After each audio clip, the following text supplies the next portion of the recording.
Bueno, yo estoy muy agradecida de estar aquí compartiendo con vosotros.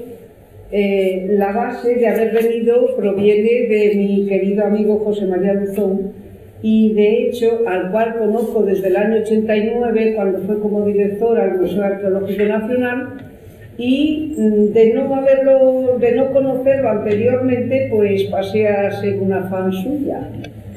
Y siempre hemos mantenido una magnífica relación profesional y de amistad. De hecho, esta intervención forma parte de un libro del cual he corregido las segundas pruebas, que se denomina Arte Medieval Leonés fuera de León. Y de hecho, pues él me hace el prólogo, por lo cual me siento yo muy honrada y sumamente agradecida.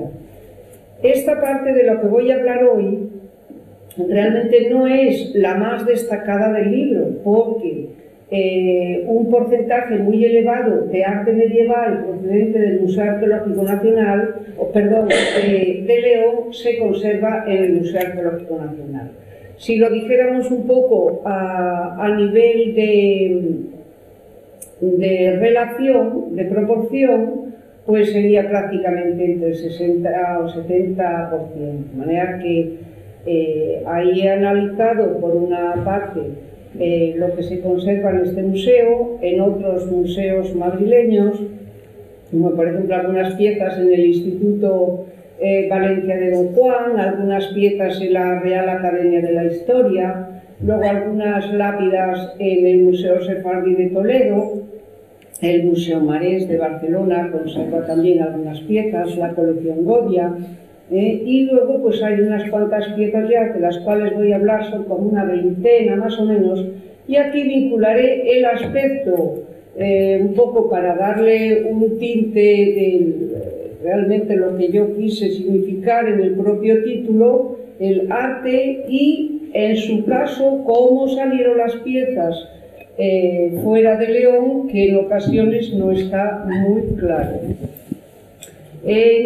Son todas un poco, cada una por su lado va, no es que tengan una conexión ni un conjunto de piezas, como por ejemplo sucede con la Hegoraria, que se conserva en el Museo Arqueológico Nacional, pero de cualquier manera sí puedo decir que son unas piezas en general bastante relevantes, algunas desde luego de muy primera categoría. Y comienzo con el cáliz y la patena del abad Pelagio, que exactamente no se sabe de dónde procede. Se cree que procede del monasterio de Peñalba, que está en la ruta jacobea por el área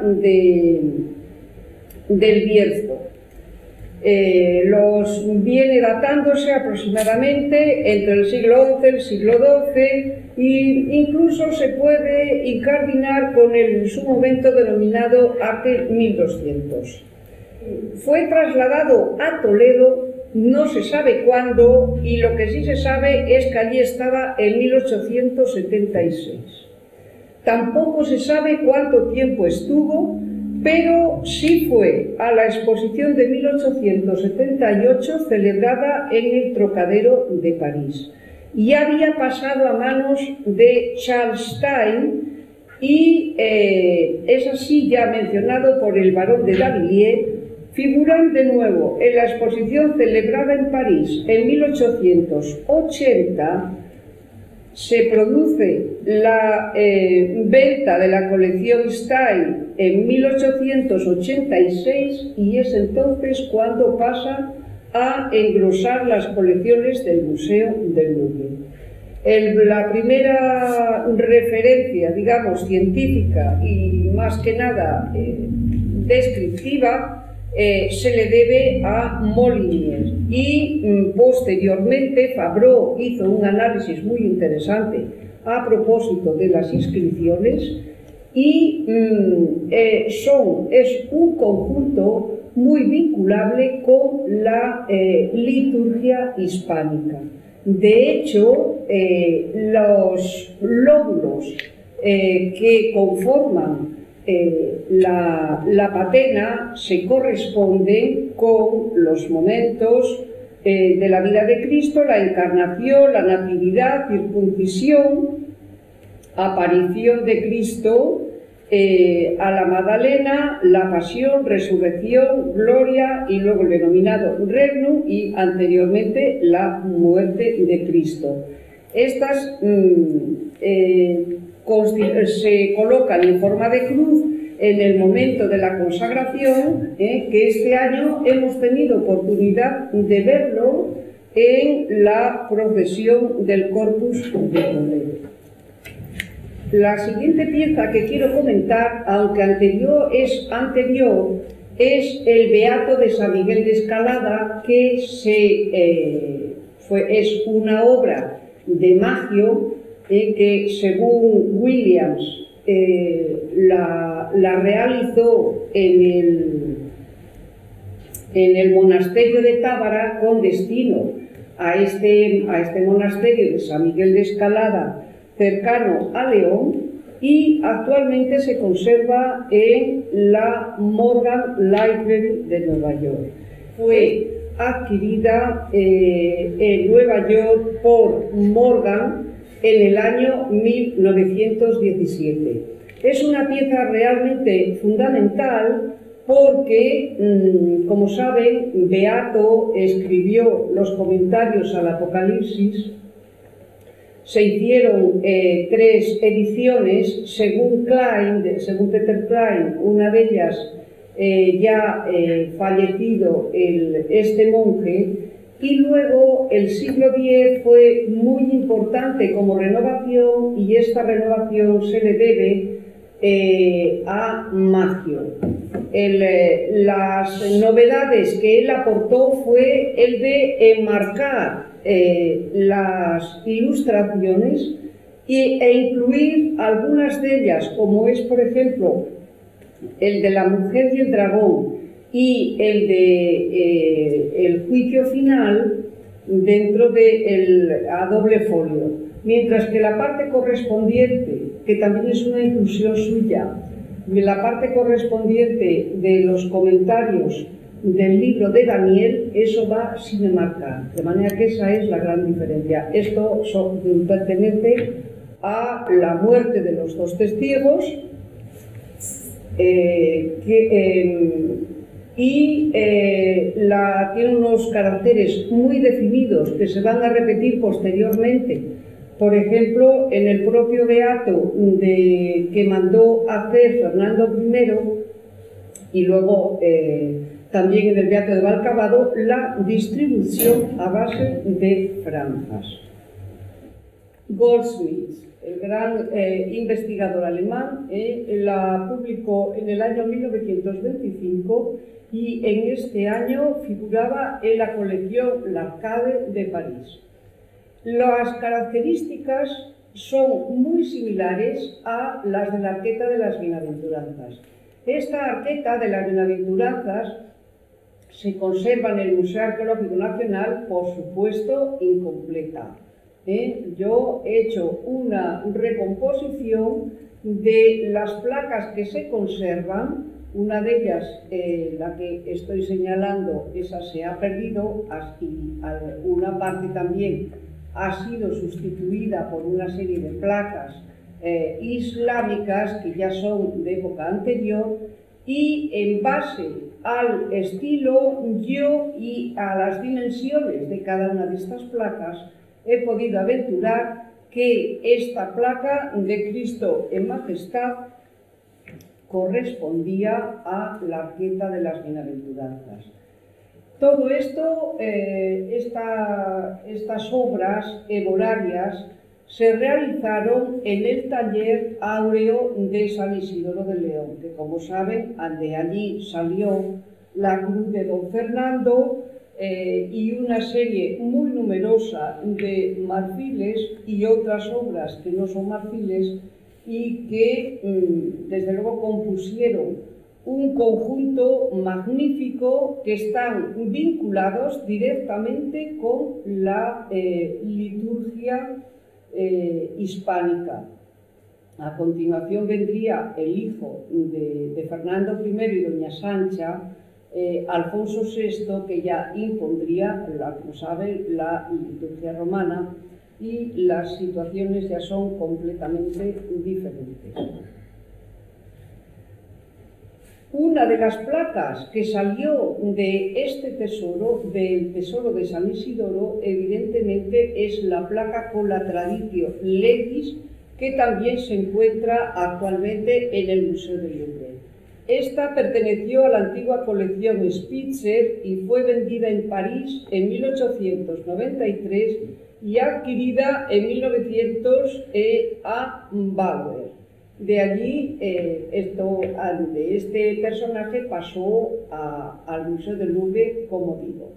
Es verdaderamente interesante desde el punto de vista iconográfico porque en el centro está Cristo, observen que está dentro de esta mandorla, y en la parte inferior sobresale el río de la vida, que esto está directamente conectado con una de las ilustraciones de los Beatos. Hay que recordar que Fernando I es el único, aparte de la catedral del Burgo de Osma, que hace un encargo de un beato, porque los beatos eran unos códices propios de órdenes monásticas y que tenían además obligación de leerlo bajo pena de excomunión entre Pascua de la Resurrección y Pascua de Pentecostés. San Pedro, como ven, está situado a la derecha de Cristo y lleva las llaves con una R exactamente igual que la arqueta de los apóstoles que se conserva todavía en San Isidoro. Y al otro lado está San Pablo recibiendo el libro. Por eso se llama la Traditio Legis. Y observen además cómo Cristo tiene el libro en la mano, que es el que pasará luego a San Pablo. Mientras que San Pedro lo que hace, tiene la llamada por autoridad la Traditio Claris. Esta es una obra muy extensa y yo en la parte inferior he podido ver que tiene un tipo de decoración muy similar a el Beato de Silos, este tipo de decoración floral, un beato tan maravilloso que se encuentra actualmente también fuera de España, en este caso en la British Library. Es una obra que es encuadrable desde el punto de vista cronológico antes de 1063, porque de hecho en 1063, en la víspera me parece que fue el 20 de diciembre de ese año, Fernando I hizo una gran donación a San Isidoro. Por lo tanto, esta obra, que no cabe duda, para mí es forma parte de una cubierta de un evangeliario, un evangeliario lógicamente contemporáneo, pero no la Biblia del 920 como dice Williams, porque me parece que el haber una diferencia de 100 años es como demasiado tiempo. Esta es una obra verdaderamente bellísima. En la colección de Bruselas figuraba esta placa de marfil que también parece que tiene procedencia leonesa. Observen ustedes que aquí aparece Dios y Adán y Eva, que además aparecen con ombligo, lo cual va, digamos, como contra natura, en el sentido que quienes lo hacen bien son los judíos, porque de hecho en la Biblia de Alba, en otra Biblia que se conserva actualmente en la Real Academia de la Historia, que procede de Pamplona, en la cerca exterior del coro de la Catedral de Toledo, aparecen sin ombligo porque es como tenían que aparecer. Bien, pues aquí aparecen de esta manera, que de hecho es lo que inunda la iconografía cristiana. He querido poner esta comparación con el Arca de San Isidoro precisamente porque lo que aquí se representa es la creación. Bien, Aquí presento estas tres placas que proceden también de León. Estilísticamente la vinculación es bastante clara y además voy a contar algunos aspectos iconográficos que pienso que ayudan a ello. Observen, en la parte superior de la izquierda es el descendimiento. Esta placa se conserva en la colección Masaveu, aunque está en España, había que decirlo, porque claro, forman parte de un conjunto. En la parte inferior se conserva esta, que es las mujeres ante el ángel del sepulcro. Esto solo se conserva, la parte esta se cortó en la parte de arriba y yo, la verdad es que con una gran paciencia, pues pude recomponer esta parte, la parte de las letras. Esta parte de las letras es el ángel hablando a las mujeres. Angelus vocabitur mulieribus. Y luego, al otro lado, observen en los discípulos de Emaús y en la parte inferior el Noli Me Tangere. Esto se conserva en el Metropolitan Museum de Nueva York.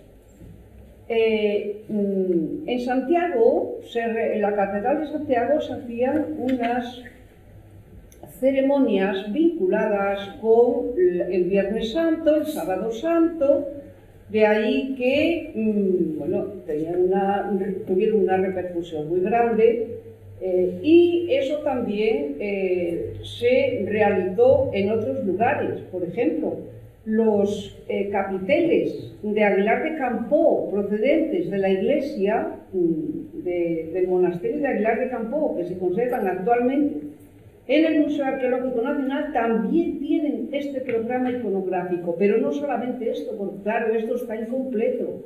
De hecho, falta la duda de Santo Tomás y faltan algunos otros elementos que son muy importantes, como por ejemplo la ascensión. Y estos podrían estar relacionados con la propia ascensión en el tímpano de San Isidoro de León. Es decir, que todo esto era un ceremonial que se celebraba en Semana Santa. Se conserva un documento de la hija de doña Urraca, de la hija de Fernando I y doña Sancha, donde en el actual pueblo de la Virgen del Camino parece que ella fundó un monasterio llamado del Santo Sepulcro. Hay que tener en cuenta la enorme importancia y la enorme devoción que eso supuso a lo largo de la Edad Media, puesto que ahí eran lo más importante las reliquias del Santo Sepulcro. Bueno, estos son simplemente detalles de estas piezas. Aquí aparece mucho más claro Angelus Vocabitur Mulieribus.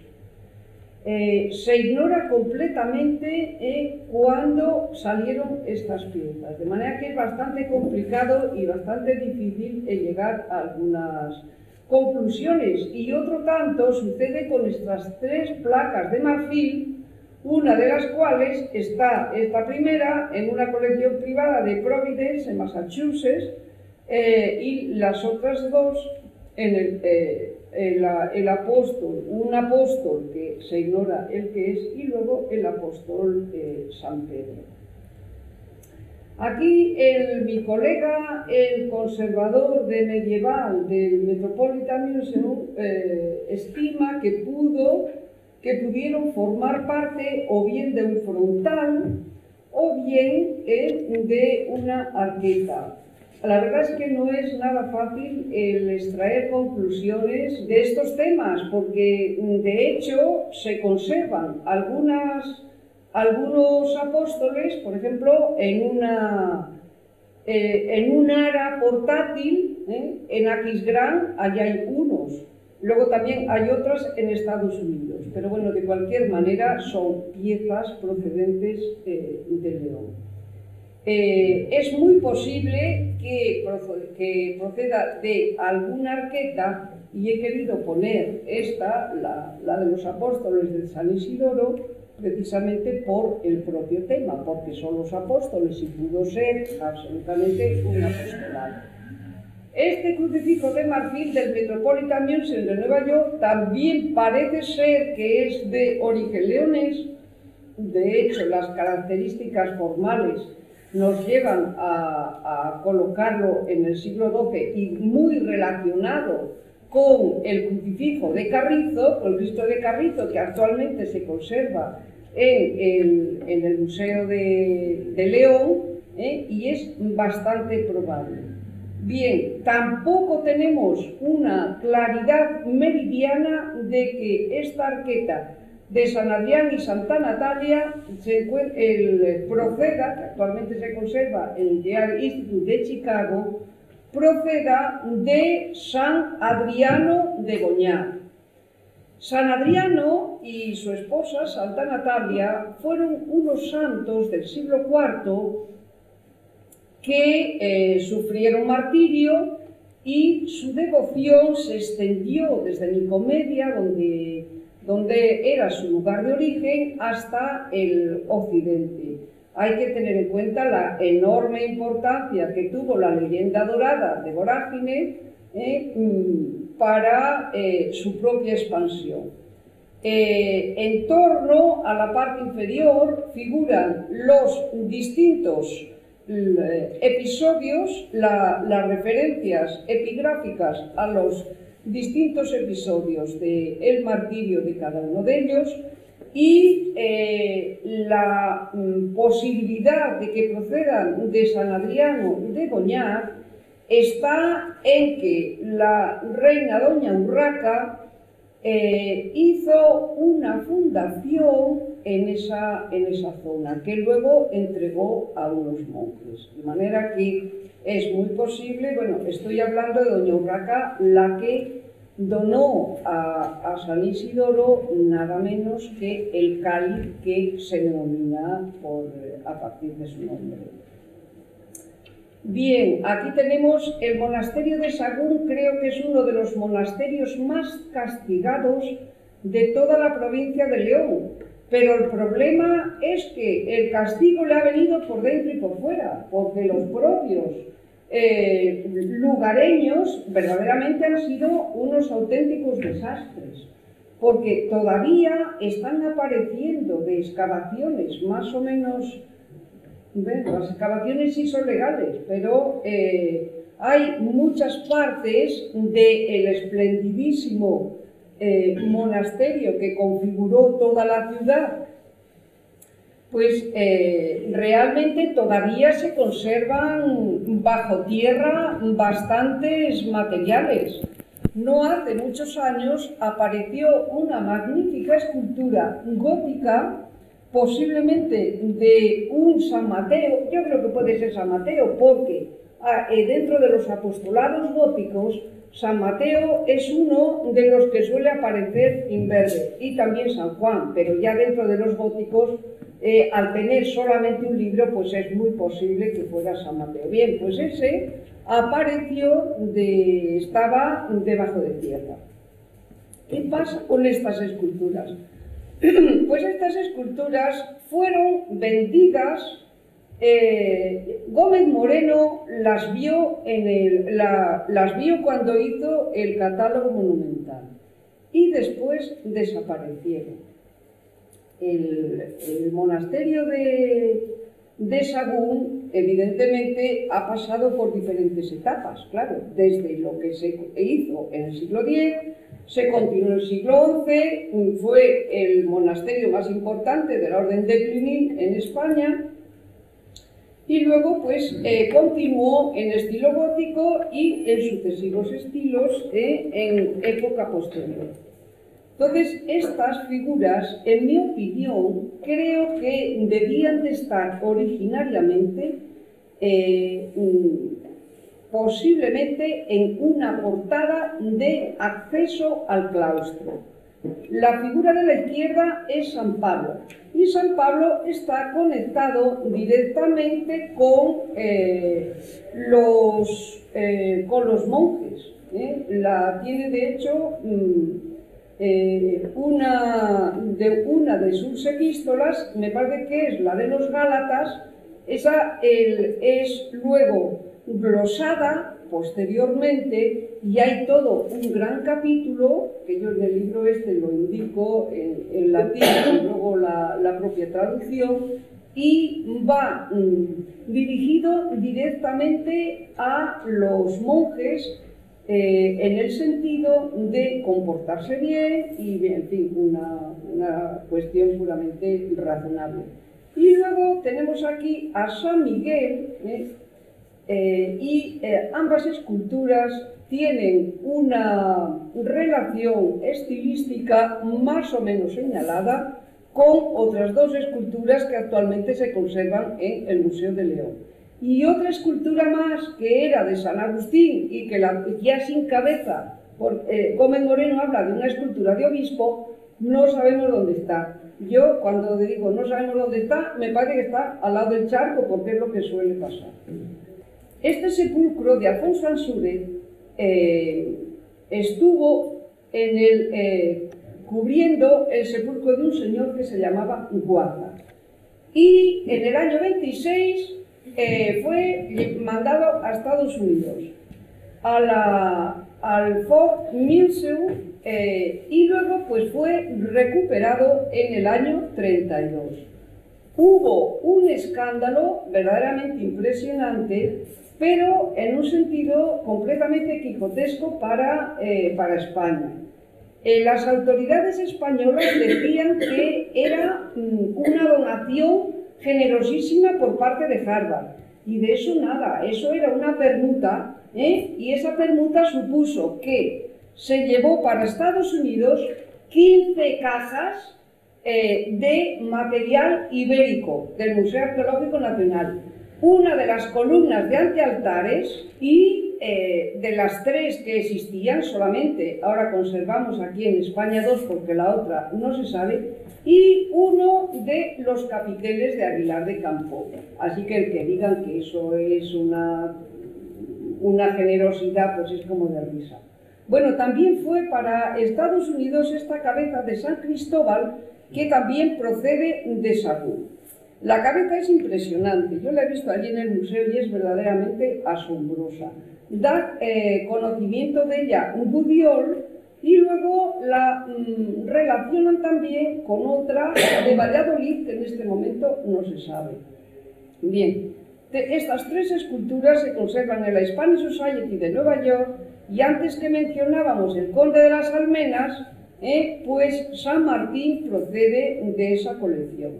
Esta Virgen con el Niño, que se parece mucho a imágenes del área de Astorga y Ponferrada, no se sabe exactamente cuándo entró.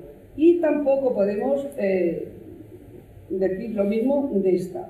Bien, esta procede de Bari. Se conserva en el Worcester Museum. Y luego simplemente quiero dejar constancia de que Nicolás Francés, cuya obra es verdaderamente asombrosa en León y tuvo también un cierto desarrollo en la provincia de Zamora, esta obra está actualmente en la National Gallery de Dublín. Y menciono también esta otra del maestro de Palanquinos, que se ha identificado con Pedro de Mayorga, que aunque está en Valladolid, sin embargo, Palanquinos está cerca de León, y este pintor, desde luego, realizó bastante obra en León, y parte de ella se conserva en el retablo de la catedral.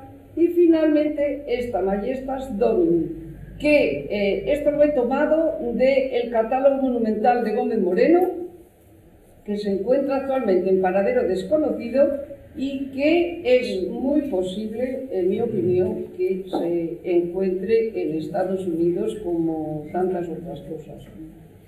Bueno, Ángela, muchas gracias por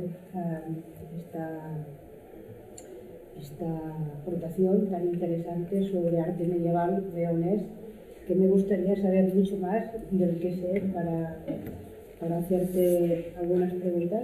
Tengo algunas, pero a ver, antes no sé si hay algunas preguntas. Esa que sacó San Martín, es que en la colección de almenas tenía un San Martín y un San Hipólito. Eran muy parecidas las dos. Pues el San Hipólito está en San Simeón y encima de la chimenea del despacho de Ger.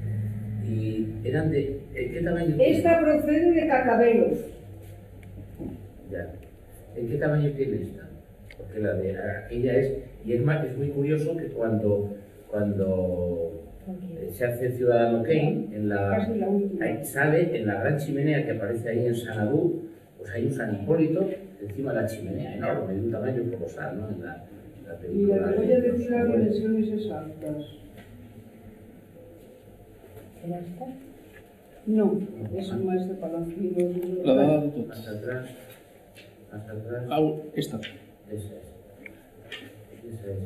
Y es que eso lo tenía el conde de las Almenas en su casa en la calle Serrano 40, encima una chimenea de ladrillo. Hay una foto de eso, la tengo la foto de ella. Además eso yo creo que la publica Baile, uno de Spanish Interior and Furniture. La publica. También sería un expolio esto, ¿no? Porque si ven la Costa de León y estaba en la calle Serrano de Madrid, pues algo de expolio habrá. Vamos a ver, no se sabe cuándo desapareció, pero sí bueno, Gómez Moreno no la recoge Gómez Moreno, esta, pero eso no quiere decir nada, porque Gómez Moreno, aunque recorrió la provincia de León, sin embargo, muchas partes no la recorrió, por lo tanto, pudiera ser de su lugar, o sea, de Cacabelos, fue a la colección Conde de las Almenas y fue vendida a la Spanish Society el 19 de marzo de 1927. Sí, en la subasta de... Claro, esa que hubo. Que luego se ha publicado una cosa reciente, hace unos años en Goya, sobre el Conde de las Almenas, sobre toda esa venta. una cosa, María José Martín. Esto, sí, es verdad. Ahora, entonces, ¿has manejado el catálogo del Conde de las Almenas? Claro.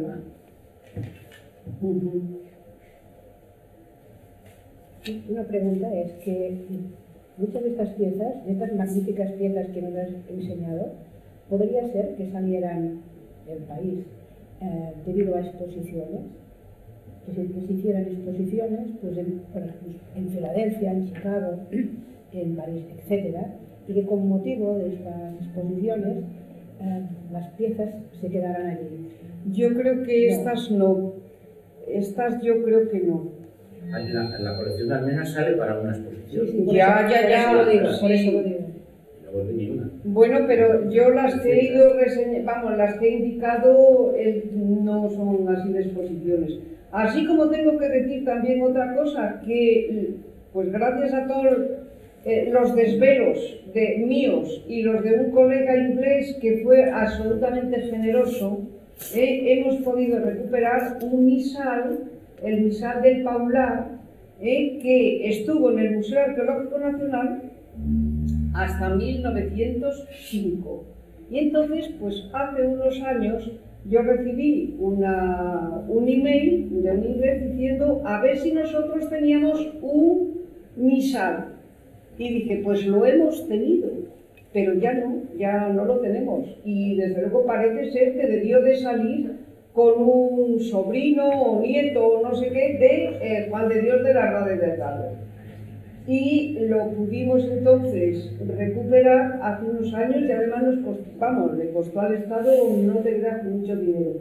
Ese salió de una manera pues un poco extraña.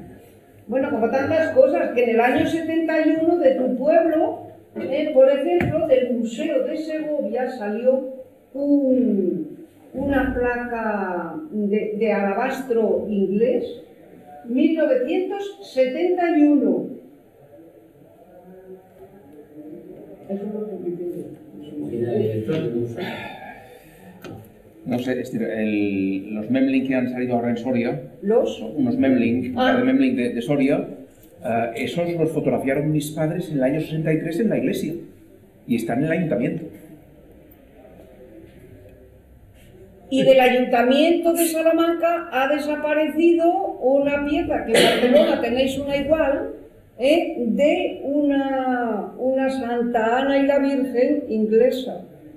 Y voló del Ayuntamiento. Pero qué cosas, pues. Así que cuando a veces tratamos de conservar el patrimonio y que luego las fuerzas vivas hagan eso, pues... Claro, no sé, decíais el tema de las exposiciones y las piezas que iban a exposiciones y luego no volvían a su lugar. Yo pensaba en San Juan de las Abadesas y los frontales góticos bordados y el drap de las brujas y el retablo de alabastro del 14 que van a la exposición en el 88 y se quedan en Vic. Y ahí están todavía y están en discusión entre San Juan de las Abadesas y el Museo de Vic, pero está en el Museo de Vic. Pero claro, las cuestiones de eso de si los marchantes también en 1907 Puig y Cadafalch organizan la expedición al Valle de Arán, al Valle de Boí y al Valle de Isàvena, y en el Isla sale el descendimiento del Isla.